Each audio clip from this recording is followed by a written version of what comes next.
I've been fortunate throughout my career to have the opportunity to work all over the world assisting teams improve and install equipment. Now, I'm a bit of a tourist, so when I do visit new places, I love to explore and learn about the region and the history and the culture.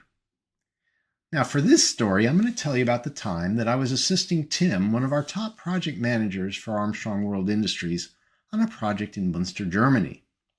My part of the project was to use a software package to simulate a proposed expansion to this plant. And so I had to go over to Munster and assist Tim for about 2 weeks, which gave me a weekend in between the work. And I thought, hey, it would be great to tour Munster and learn about the region. Well, as it turns out, Tim liked to tour as well, and going with him made things a lot more fun.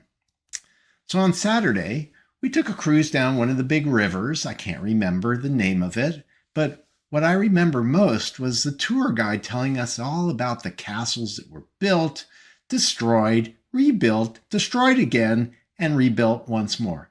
See, apparently if you've got a castle, it's your sign of strength. So if somebody destroys it, you show them how strong you are by rebuilding it, usually from the rubble. Now Sunday, since we were so close, we decided to take a visit to Belgium and where the Battle of the Bulge was fought. I didn't know much about it except from the US point of view, but there was a museum there and it was really interesting to see the Belgium perspective of what happened. Now, I also knew that Tim follows Formula One racing, and he mentioned that a very famous racetrack, Nurburgring, was in the area. This was on his bucket list to visit, so he wanted to know if I'd be willing to go, and of course I said yes. Why would I say no? So we found our way there somehow, and we parked outside, and Tim was just so happy to see things from the outside.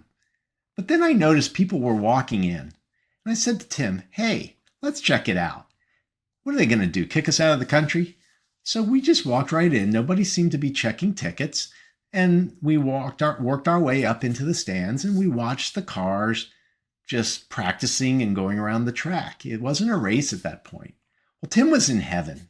He was just taking it all in. You could tell he was living out a dream. That was really exciting. So now I knew it was time to take it up a notch.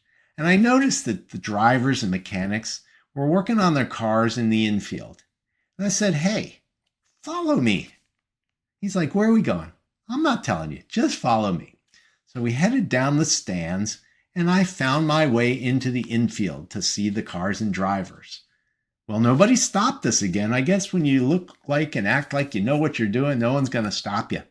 So we spent hours just talking to drivers and mechanics and getting tours around the cars. And they just seemed so happy to spend time with us.